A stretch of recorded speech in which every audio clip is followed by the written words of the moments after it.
Good evening, everyone, and welcome. I'd like to call the City of Homestead Special Call City Council meeting to order. Today is Tuesday, May 13th, 2025, and it is now 5:01 p.m. Call a roll, please, Madam Clerk. Councilman Ross? Here. Councilman Cannibal? Councilwoman Bailey? Councilwoman Avila? Here. Councilman Davis? Here. Vice Mayor Fletcher? Here. Mayor Lawson? Here. All right. Our first item tonight, and I know Cannibal's in the building and he'll be back shortly.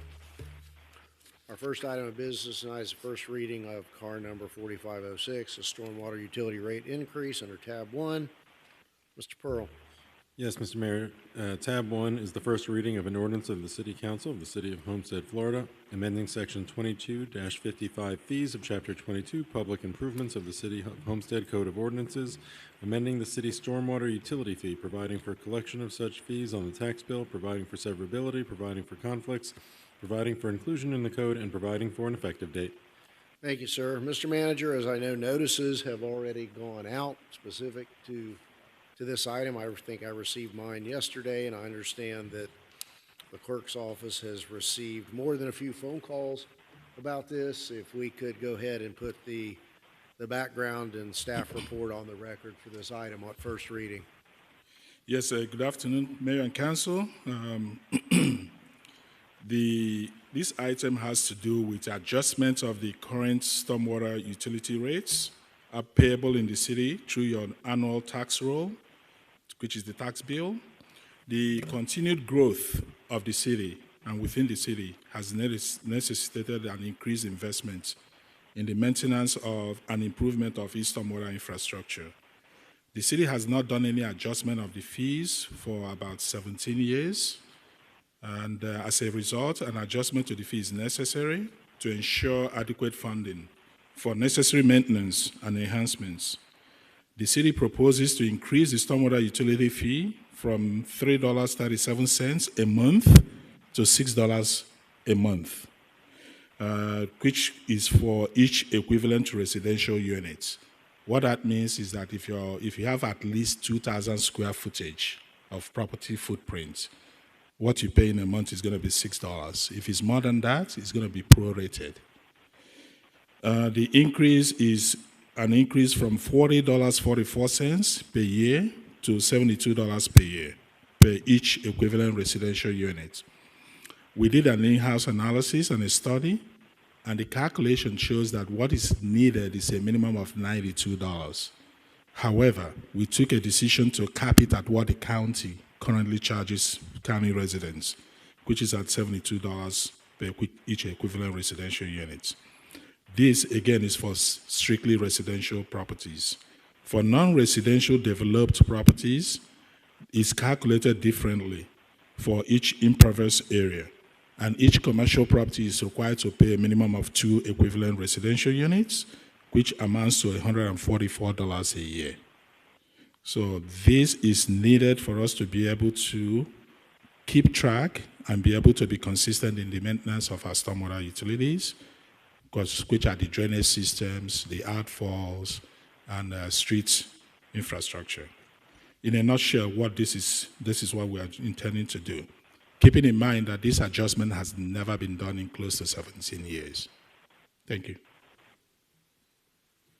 Thank you, Mr. Manager. Just to confirm for the record what I think I heard, it's been 17 years since there's been any increase? That's correct. And is it correct to say that built into permit fees and so forth for all of these new homes that have been built over the last 17 years, those homes have been paying, the new homes pay toward the initial system that's necessary. But this is a citywide assessment for ongoing maintenance, repairs, and any enhancements that need to be done otherwise.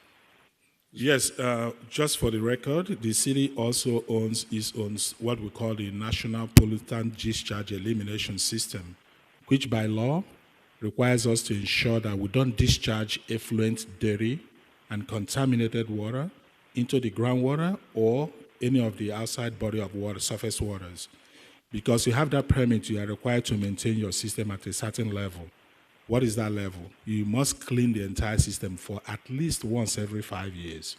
But most cities, like City of Homestead, would do is to ensure that we clean our system more than once every 5 years. And I think currently we're at 70% stage in the past few months because of the hurricane is about to start. And we're hoping to strike 100% before then. So certain locations have been cleaned multiple times because they have a history of flooding or a history of a blockage of this filtration system. Okay. Council, any questions, comments? Councilwoman Avila.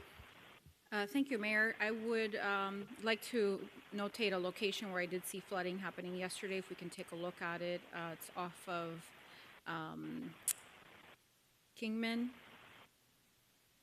Farm Life School Road and Campbell Drive, right there where the gas station is. I noticed some flooding there, and then one other location. But it's recent. I hadn't seen that happening in years prior, so I'd like to make sure we address that. And I will be supporting this item tonight. It's one thing to change your fees and raise fees without action, and this administration has been very active, and we've been pouring ourselves into infrastructure improvements, and so we can't do that without these corrective actions. So thank you for explaining everything, and thank you for looking into those locations. Thank you, Councilwoman. Who's next? Vice Mayor Fletcher. Just quickly, understanding as well, this will automatically be an increase next year when the CPI goes up, so this is going to continue to possibly raise a little bit or slightly adjust itself.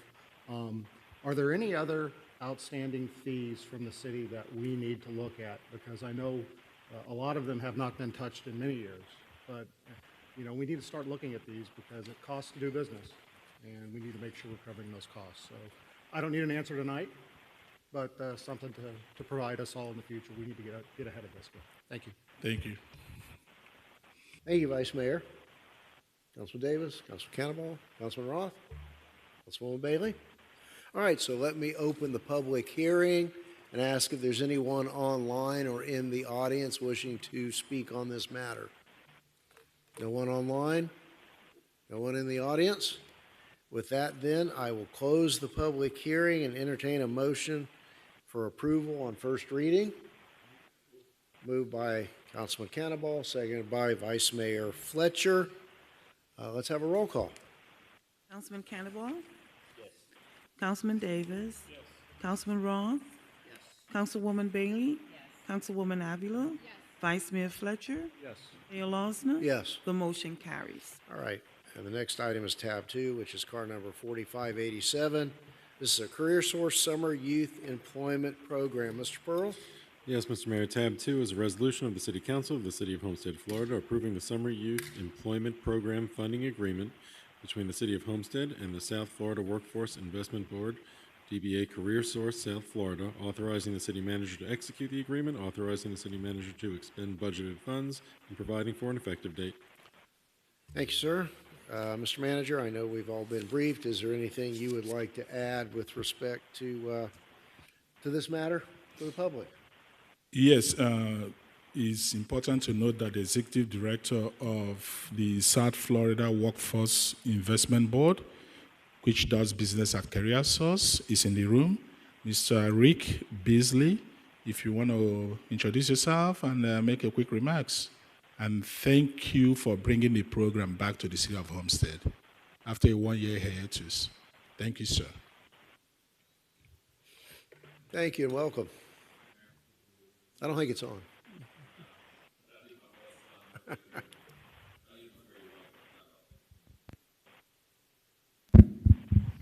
we go. Again, Mr. Mayor, to our City Council, thank you again for allowing us to be here. To the City Manager, I will share with you all our Executive Board and board members have approved our match of $50,000 to host a summer employment program down here.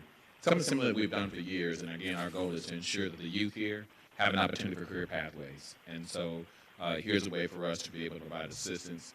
I would share that the number of folks, the youth that participated in, I think, 2023, majority of them were receiving free and reduced lunch or receiving temporary assistance for needy families. And so, again, we're going to serve the hard to serve, but ensure those students have an opportunity for employment.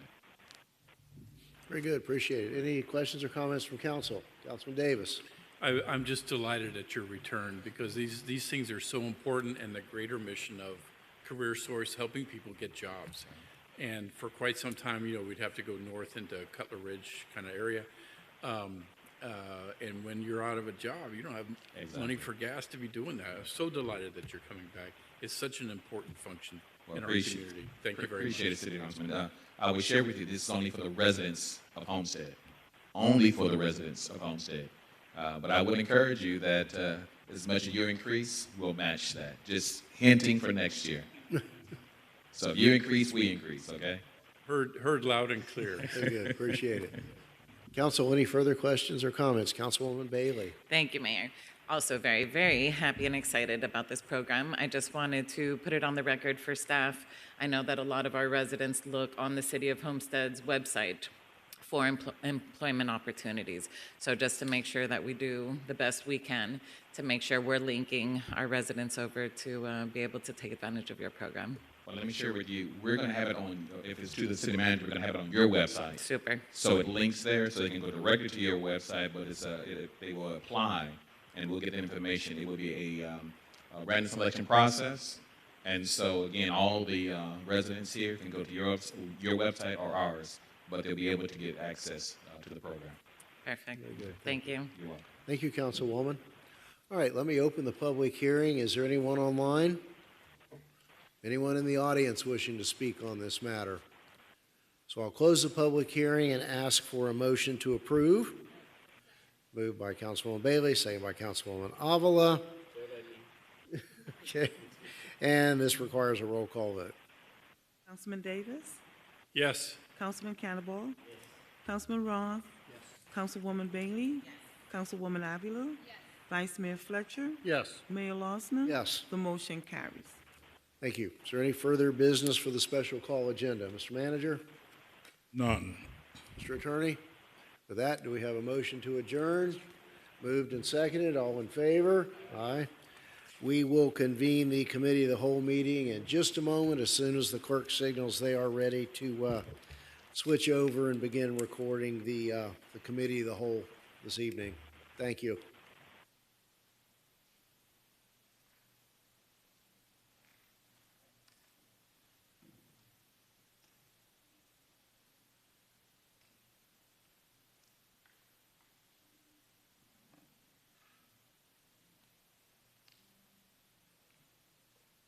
All right, good evening, everyone, and welcome. I'd like to call the City of Homestead Committee of the Whole meeting to order.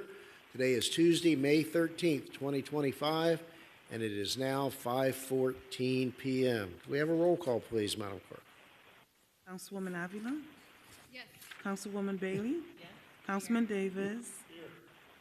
Councilman Cannonball? Here. Councilman Roth? Here.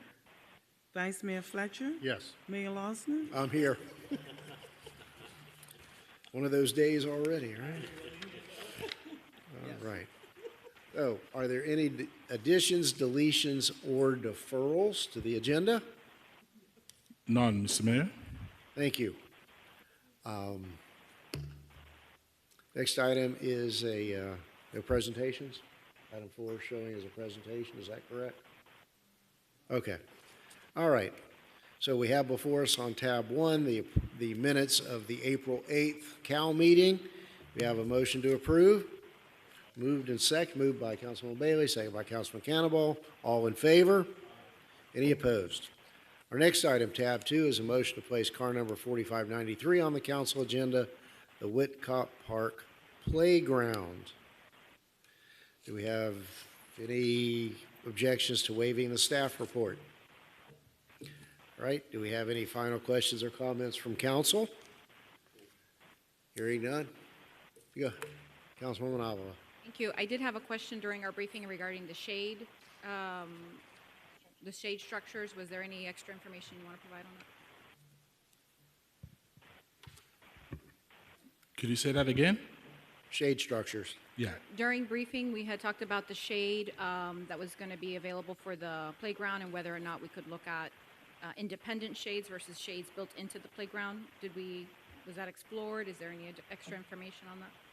Yeah, we can get that information before the council meeting. Thank you. Very good. All right. Any questions or comments from council? All right, so a motion to place this item on the council agenda. It's been moved by Avila, seconded by Councilwoman Bailey. All in favor? Any opposed? Okay. Next item is tab 3. This is a motion to place car number 4558 on the council agenda, ITP number 2025-10. This is an event rental equipment, inflatables, rides, and characters on an as-needed basis, as I understand. Is that correct? This is just That's correct. a vendor that's in line to provide those kind of services to the city. Is there any objection to waiving the staff report? Right? Do we have any questions or comments from council? Let me open the public hearing. Is there anyone online or present wishing to speak on this? Seeing none, it's been moved by Councilman Cannonball, second by Councilman Davis. All in favor? Any opposed? Next item is tab 4. This is a motion to place car number 4589 on the council agenda. Public outreach initiative for a VA hospital in Homestead. Councilman Davis, would you like to give us a thumbnail sketch of this item? Yes, sir, Mr. Mayor, thank you. And I just want to tell our city council and our staff here how humbled I am to see how the real support for our veteran community is actioned within each of us. We all hear the statistics about veteran suicide and veteran need for health care, but very few communities jump in with both feet like Homestead is doing. We are in the process, we've already talked with Congressman Jimenez, as many of you are aware. He is all in on this effort. The mayor and city manager and together as a whole, we've blocked certain acreage for a VA facility, which again is a pretty unique thing within municipalities of our size. But what we're trying to do is continue pushing for this VA facility here in Homestead, and it'll be an anchor for veterans. We've all heard the story of veterans in the Keys that have to go to downtown. I have to go to downtown to use the VA hospital. It's impossible to use it if you're working. You can't be taking all those days off to go all the way downtown because it takes essentially all day. So what we're doing here is initiating a public outreach, and to get public support now, we're getting that energy of our community together to say this is more than just a great idea of the city council, and the leadership. We want this thing. And what we're in the process of doing is having a letter writing campaign. They're being printed up. We're going to initiate a letter writing campaign. There's other things we can do as well to bring highlight to this need and highlight to the appropriateness of this facility. A lot of times people think, oh, it's grinded in the federal government. It's just going to grind to a halt. It grinds to a halt if people like us don't continue saying, listen to us, listen to Homestead. We want this thing. And that's what we're doing today. And I very much thank the city manager and the mayor for supporting this, the council. It is such an important item, and I want to thank you for this. And now you've been drafted, okay, as we move forward. You all been drafted, and we're going to move forward with this public relations piece to give awareness to the need and to give awareness to Washington that this is what we want, this is what we need in our community. Thank you. Thank you. Anything further? Councilman, I support this 100%. Thank you for taking the lead on. Thank you. Thank you. Vice Mayor Fletcher. Yes, and also, we'll be in full support, but we need to also look at thinking about a change.org petition as well, something else to think about. We've had some very good success with those in the past, so. Absolutely. Whatever it Yeah, takes. absolutely. Whatever it takes. Okay, so let me open the public hearing and see if there's any comment. Anyone online, anyone in the audience? We'll close the public hearing and ask for a motion to approve this item. Councilman Davis, moved. Seconded by Councilwoman Avila. Okay, all in favor? Aye. Any opposed? Next item is tab 5, and this is a motion to place car number 3725 on the council agenda. The purchase of McMinn Electrical Substation Equipment Wildlife Covers, 685 Northeast 6th Avenue. I think that's self-explanatory. I think in the heat of the summer in July a couple of years ago, it was determined that wildlife intrusion caused a pretty gruesome and lengthy outage, and that's just part of being in the business.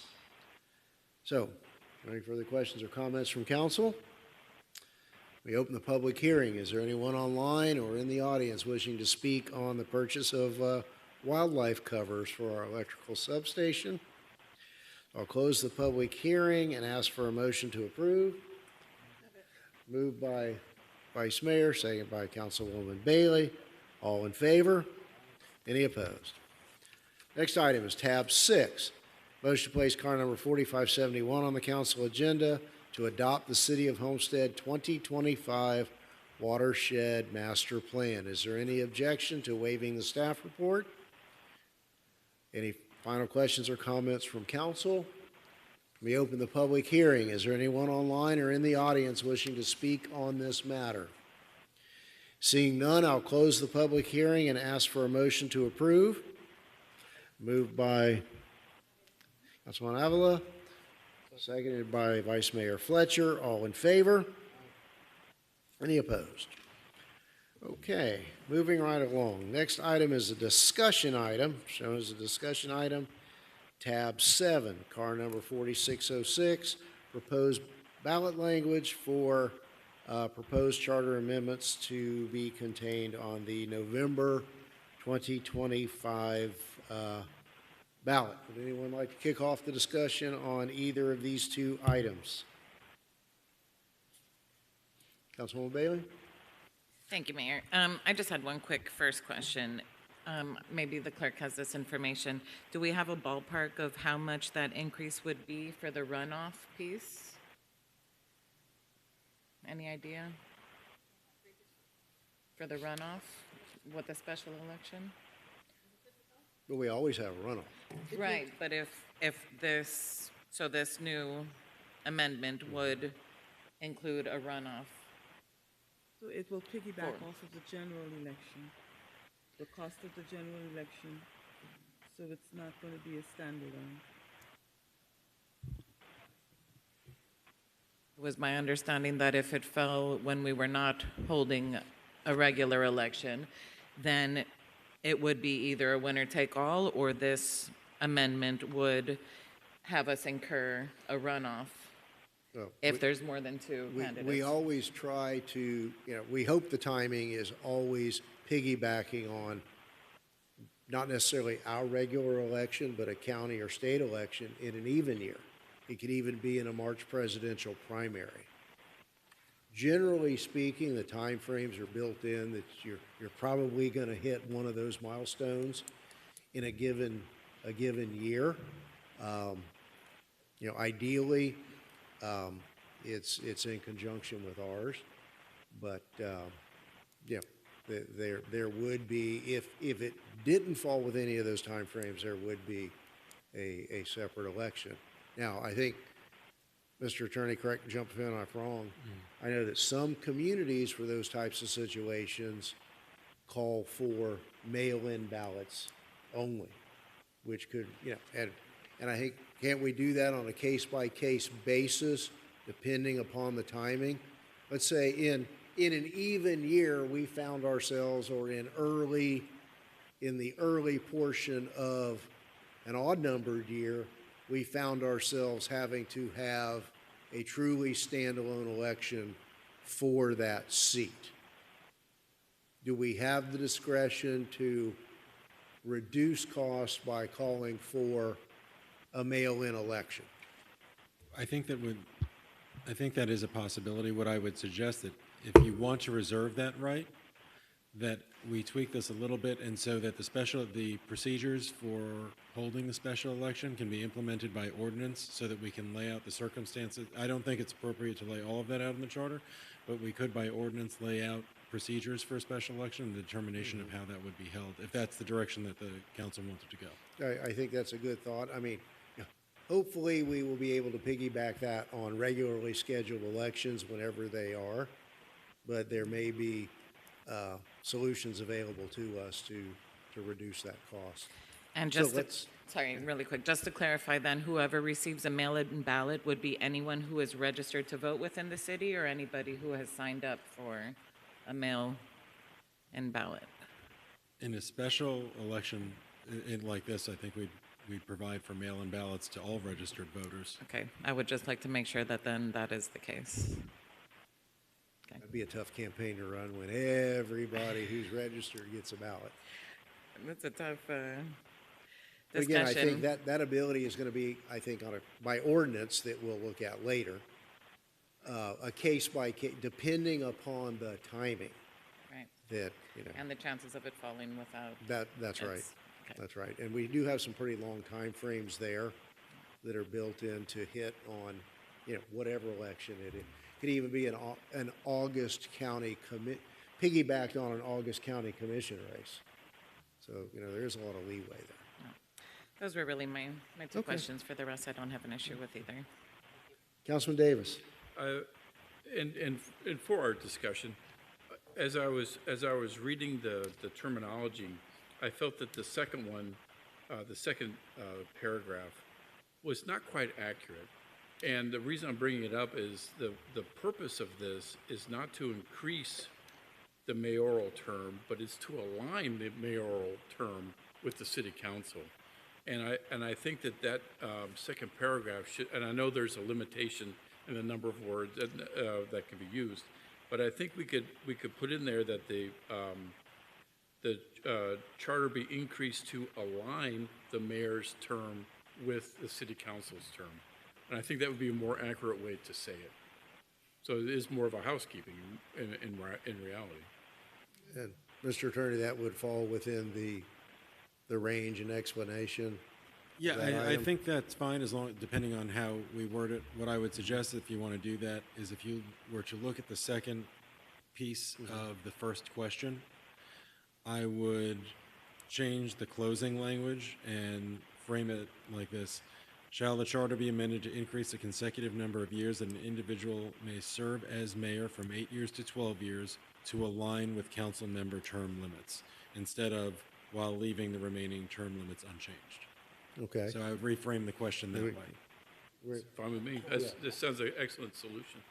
Yeah, so we've got direction to do that as well as address the issues that Councilwoman Bailey brought up. Take a look. So that'll be done. The resolution that you'll consider on the 28th will have the revised language in it. Okay. Okay.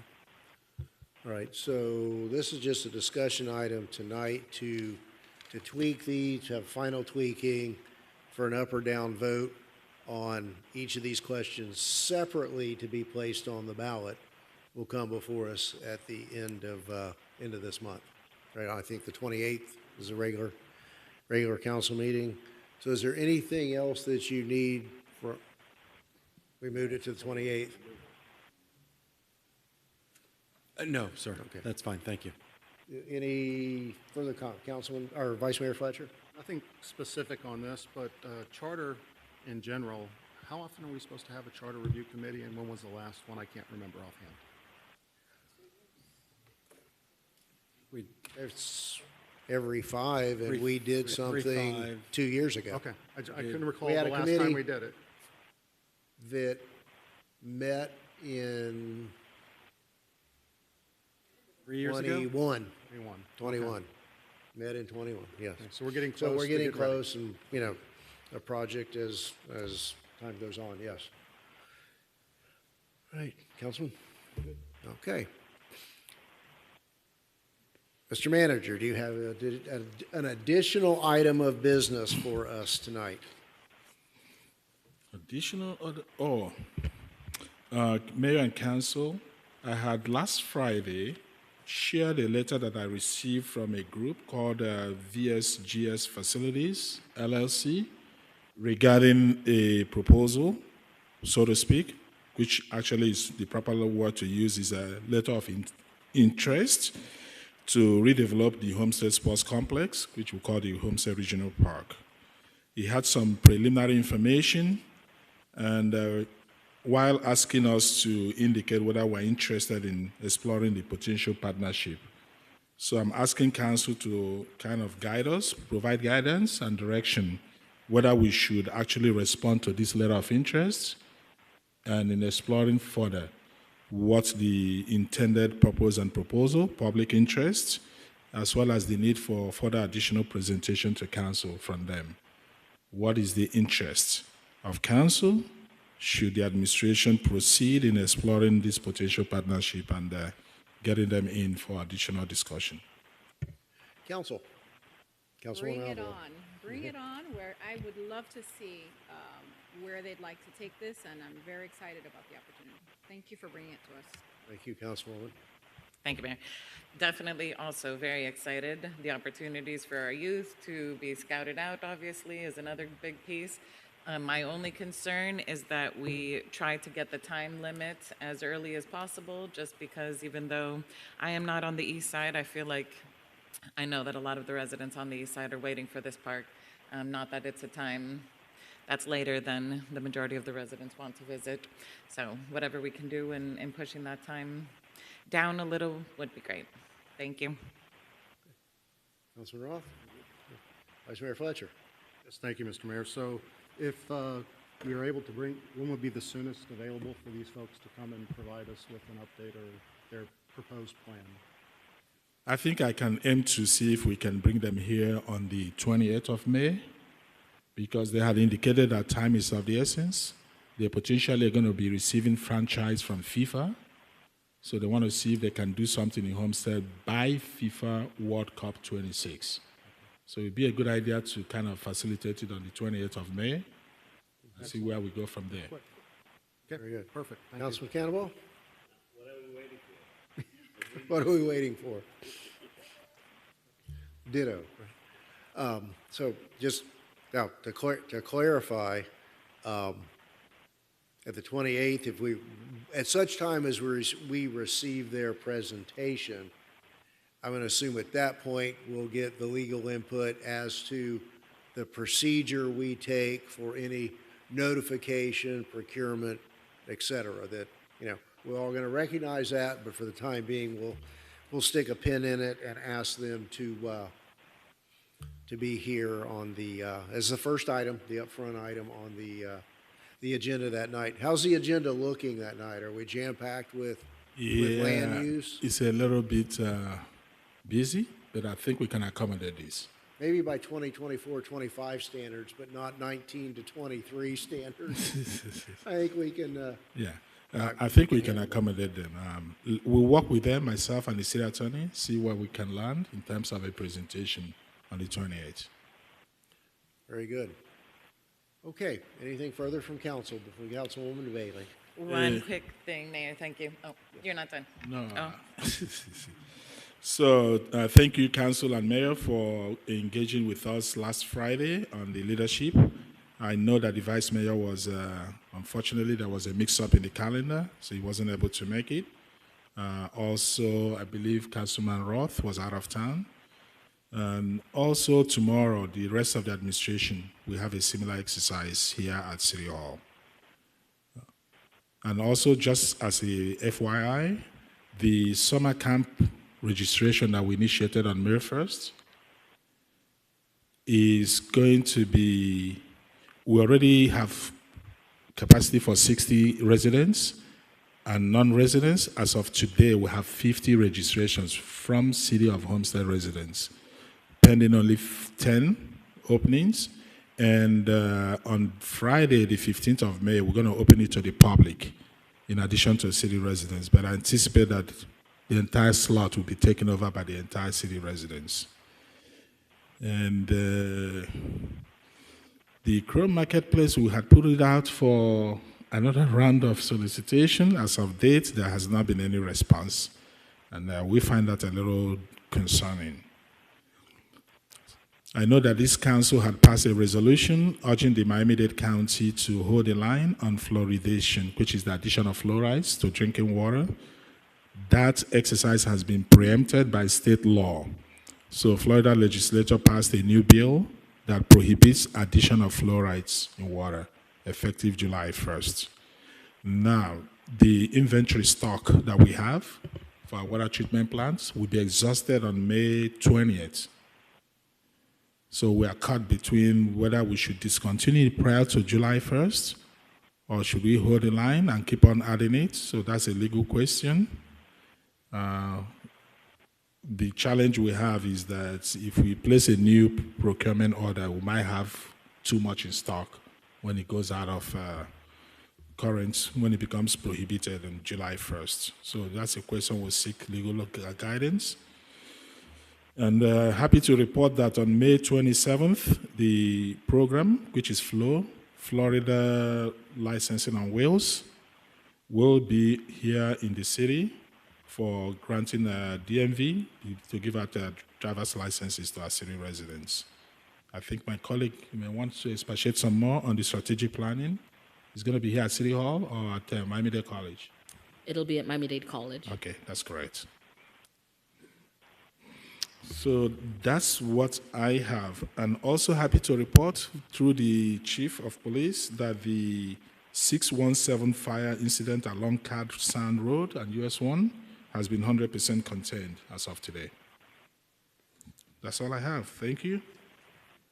Good, thank you. Councilwoman Bailey and then Vice Mayor Fletcher. Thank you, Mayor. Well, first of all, real quick, I'm so incredibly disappointed in that fluoride bill. Yeah. So disappointed.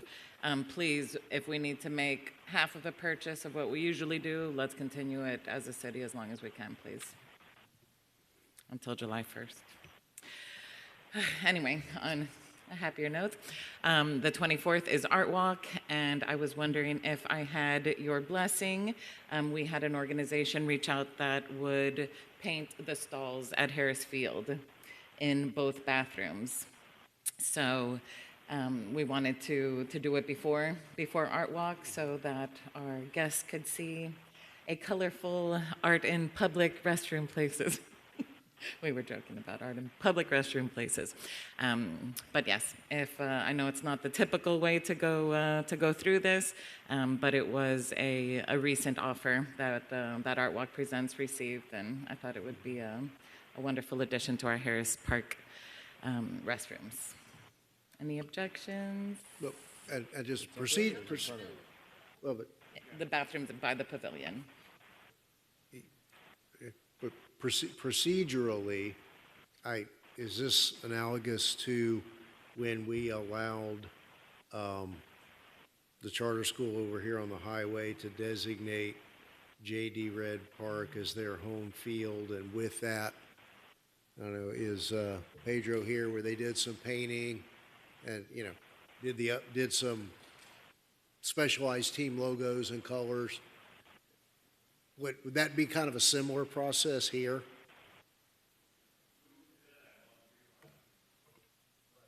As a volunteer project, so I guess so long as it passes muster with parks and whatever needs to happen, well, that's implicit in all of that, risk management and parks and whatever it may be. I think from what I understand, this is more like a community beautification project in a public space, which is done everywhere. Okay. No objection. Vice Mayor Fletcher.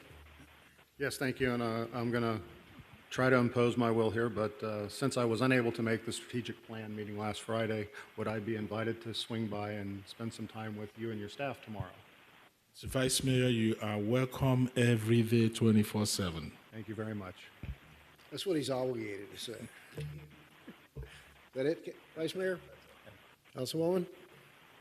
Thank you, Mayor. I wanted to ask if there was a possibility to extend the summer camp date, maybe just one more weekend for city only? Is it a really tight timeline, or can we just? No, we will explore that possibility. We will report back to you. Thanks. Thank you. Mr. Manager, I just got an update that all 60 slots were actually filled today. So I had already checked with the Parks Director to see some wiggle room, because I know there will be last-minute requests from city residents, whether we have the ability to accommodate additional requests from city residents, not outsiders. well beyond the 60 slots we have in place, and he's looking into that. Pedro? Huh? There's a total of 90. We're gonna look into that. 96 slots? There's a total of 66 Yeah. available all across the board? Okay. Okay. All right, just wanted to give some feedback about the strategic planning meeting. I thought it was very, very productive. I'm already claiming that we are the capital of South Dade, so, hop on board and help me. I already told. That was my phrase. Yep, Yeah. I told someone from the county's office, I said, why don't we open up a county office in the capital of South Dade so that you don't have to commute, because they're all going back to work too. So hopefully I'm putting it out into the universe and we can all echo it. Thank you. Councilman Roth. Thank you. Two things. The fluoride issue, do we actually have to notify the public that we're removing that from their drinking water? So this is state law. So we're obligated to comply with state statute. So I guess it's a public relations good faith effort to let the public know that the city historically had added fluorides to water. However, state statute now prohibits us from doing so. So we don't have any objection to sending out some public press release. I just think it's important for them to know as well. I mean, maybe they change some habits at home, I don't know. But I think, and I agree with Bailey, if we can buy a half a order or whatever we got to buy to supply it through the end of June, at least let's give them that opportunity. And the other thing that I wanted to ask about was the marketplace. You were disappointed in what the outcome of that RFP was. We have a very substantial investment in that building. So we need to figure out what we can do to excite someone about that property. Will we be putting it back out for another RFP? Would it be something that we need to change the marketing of that on? I mean, we failed to allow the Susquehanna Group to come in and do the food court there, so I think we got to find something to put in there. I mean, that's over almost nearly a $5 million investment by the city, and it's just sitting there doing nothing. There are some options that are kind of been mulling over. Perhaps look into potentially letting it out on a piecemeal instead of having one vendor take the entire space. Perhaps begin to look into a sectional lease area. If you look at the famous food place in downtown Miami on Flagler, there are individual leaseholders or rental spaces that were given out. They had an umbrella lease, then they have individual leases. So you're not going to get somebody, which I think is one of the biggest challenge we have here. The square footage is too much for some of the folks. And I think I may have mentioned to one or two of you, they have chef on the lawn. Chef on the run, you are staying in a very limited space. Perhaps you can take a little piece of the property. It might require some level of investment for the city CRA in order to create some kind of internal FF&E as well as remodeling to create individual units for now. Whenever we find somebody that's interested in the entire space, we can discuss an umbrella lease. But we need to activate the location real quick. Yeah, I think, and when you drive by it, you don't realize it's the entire space either. Maybe if we did just a modification of the front and maybe open that up and put some windows in there on our own so you can see that space, and it makes it more attractive, because if an end user's got to do all that work to make it more attractive, Yeah. it puts up obstacles as far as developing that property. So maybe we go look at that. If it's a restaurant that goes in there, we already know that the infrastructure doesn't support that. We got to put grease traps and those types of things. And I think previously we made some monies available for that specific area to help with the construction of grease traps in order for a business to come in without that heavy load of an expense to invest in a grease trap. Because we all know, or I don't know if we all know, but you know, the success in restaurants is very small percentage-wise when it comes to mom and pop facilities. And we look at the one that's trying to open now as a Saki Pasi, Saki Pase, and it's taken them a long time to get open. So I think if we look at that whole corridor, we have to get more flexible with the wants that we have for that area. I mean, we took away the bad stuff, right? We don't want more clinics and, you know, things down in those areas. But I think if we really want to attract legitimate, you know, businesses to Chrome and the downtown Chrome area, we have to have. It's going to be a sacrifice on the city's part for the quality of life that some people are asking for in the city. We talked about it a little bit before the meeting about the outpouring of the residents, you know, wanting entertainment, wanting things for their kids to do in the city. I mean, we're limited on space when it comes to the soccer fields, and we're working on some of those things. But it's beyond soccer and athletics. It's other things that they're looking for as well. Vice Mayor brought up a good one. You know, we go out there and recruit. He wasn't on the planning meeting that we had, or the workshop we had, and he said, Topgolf, we need Topgolf on that property. I said, we talked about Topgolf coming to that property.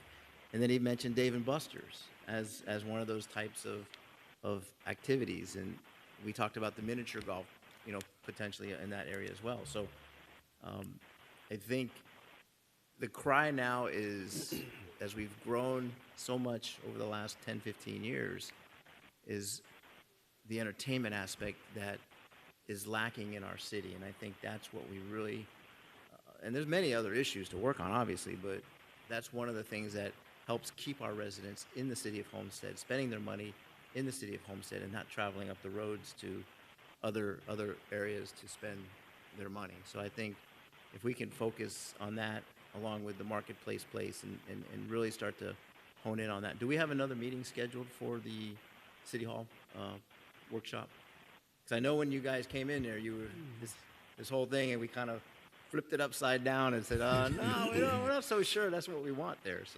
So we're doing some kind of internal reviews, inclusive of economic analysis that was requested, and also reaching out to hotels for potential interests. And there was a promise that we'll come back for another second layer of workshopping the concept. So we're waiting once the CRA director is overseeing the whole process. Once we're ready, we'll schedule a workshop. And hopefully the sky will be the limit, or the sky will not be the limit, depending on the interest that is developed. 30 stories?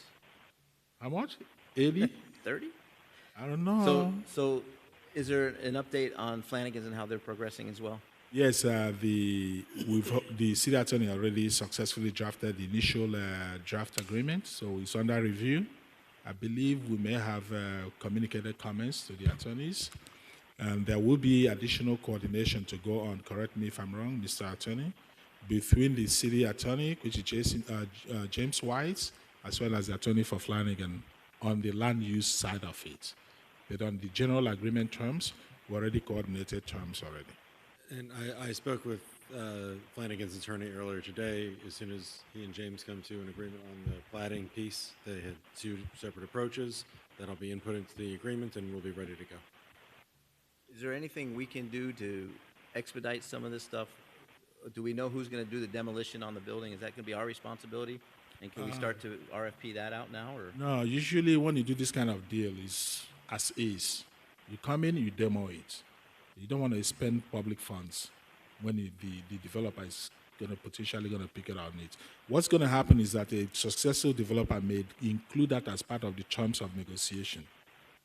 So I would highly recommend that we leave it at that so that we don't incur liability and risk management issues with respect to disposals. No, I appreciate that. And it's just a matter of expediting and trying to get things moving as quickly as we can so that at least we bring that to that corner, and then maybe that stimulates other development there as well. So that's all. Thank you, Mayor. Thank you. By the way, you said 30 stories, right? But let the record reflect that I said Councilman Roth is proposing 30 stories. Good. The record cannot reflect what went through my mind about 30 stories. Mayor, I wanted to just piggyback on the discussion about the hotels and you know, a possible convention center for that site. Just, it's graduation season, and I heard a principal say that, you know, they use what's the center right there in Cutler Bay? The Moss The Center. Moss Center, and it's maybe 1,000 seats, but when they take away, no, like 900 seats, but then after staff and whatnot, it's probably like 800 seats available for their students, and so they're not able to allow the students have as many tickets as they would like for family to attend graduation. Point is that there's a demand for this. There other locations like at FIU and UM, they're charging $13,000 for graduations, schools. Wow. When you have, these are for charter private schools. The county thankfully has contracts to be able to host their graduations, but these are demands that maybe we could, you know, satisfy here with something to that caliber. And that's it. Thank you. Okay. Y'all are covered. Vice Mayor spoken, Councilman Davis, Councilman Cannibal. All right. There's nothing further. And again, I just want to comment on the follow-up strategic planning session. Very, very well done. Very productive. I really think we're all honing in on the same issues. So with that, do we have a motion to adjourn? Moved by Avila, seconded by Bailey. All in favor? Aye. Any opposed?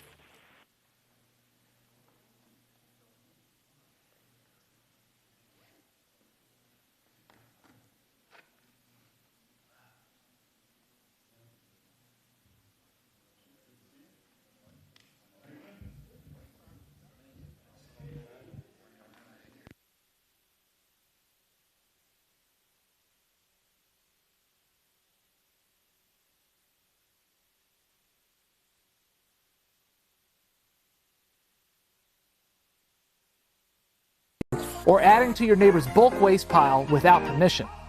This illegal dumping has many negative effects on your community, like health issues from unsanitary conditions, decreasing property values, and using your tax dollars to clean up someone